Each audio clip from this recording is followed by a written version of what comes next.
Bismillahirrahmanirrahim. Assalamualaikum warahmatullahi wabarakatuh. Bapak-bapak, ibu-ibu, mas-mas, mbak-mbak, khususnya adik-adikku sekalian yang dirahmati Allah dimanapun Anda berada. Kembali di IIP Channel bersama saya, IIP Wijayanto. Kali ini kita akan membahas tema mantan sudah berpisah dengan orang ketiga, tetapi belum menunjukkan tanda-tanda untuk kembali kepadamu.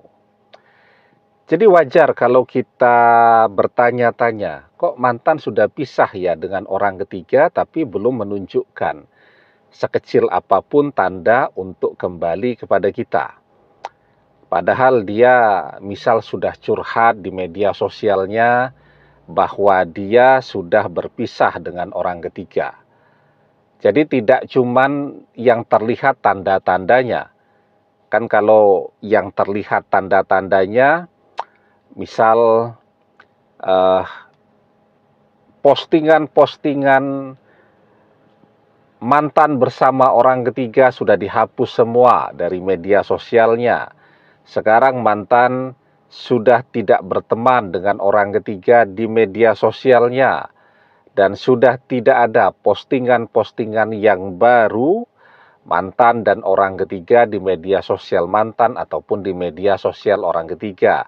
Tapi mantan belum pernah curhat bahwa dia sudah berpisah. Artinya dia masih menyembunyikan perpisahan itu. Kalau orang masih menyembunyikan perpisahan itu ada dua kemungkinan. Yang pertama, bisa jadi dia merasa malu karena gagal dengan perpisahan itu, atau bisa jadi dia masih berharap untuk kembali.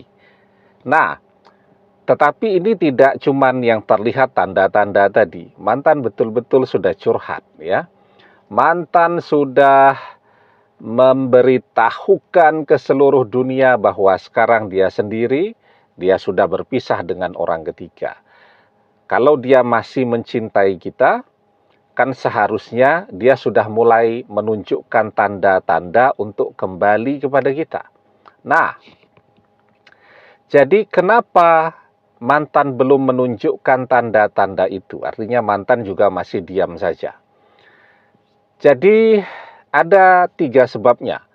Yang pertama, mantan masih merasa capek, ya. Gagal terus itu kan capek. Coba tuh kita mengerjakan sesuatu dan gagal terus atau tidak bisa-bisa. Maka kita merasa capek, merasa jenuh, dan orang butuh istirahat dulu tuh. Jadi ketika bersama orang ketiga itu betul-betul menguras energinya, menguras pikirannya, juga membuat tabungannya habis semua karena harus mengikuti gaya hidup orang ketiga yang selalu belanja, belanja, dan belanja. Nah, itu yang kemudian membuat mantan merasa capek untuk memulai, ya, perjalanan cinta yang baru. Dia butuh istirahat. Itu yang membuat dia diam saja. Atau sebab yang kedua, mantan mungkin berkeinginan besar untuk kembali kepada kita, tetapi dia merasa malu. Kenapa merasa malu? Kan dia yang mengkhianati kita. Mosok sudah mengkhianati, kemudian gagal, dan tahu-tahu datang minta kembali bersama lagi. Nah, jadi mantan merasa malu untuk minta kembali bersama kita lagi. Itu yang membuatnya diam saja. Nah, yang ketiga, bisa jadi mantan justru berpikir bahwa ketika dia mengkhianati kita, itu membuat kita menjadi tidak menginginkan dia. Membuat kita sangat membencinya. Membuat kita menjauh sejauh-jauh dari dia.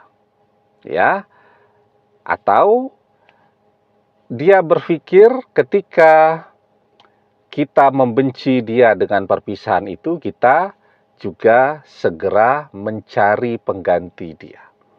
Artinya sekarang bahwa kita tidak sendirian. Dan mantan kan juga mengenali kita. Dia tahu persis bahwa kita ini adalah orang yang tidak pernah curhat di media sosial. Ya, kita ini adalah orang yang selalu menyembunyikan kehidupan pribadi kita. Bukan tipe orang yang suka mengumbar rahasia pribadinya, kehidupan pribadinya di media sosial ya. Kita menggunakan media sosial, kita aktif menggunakannya ya, tapi untuk mencari teman baru, untuk men-share hobi-hobi kita, pekerjaan kita dan seterusnya, tetapi bukan apa yang menjadi kehidupan pribadi kita. Mantan mengenali betul, sehingga dia tahu persis.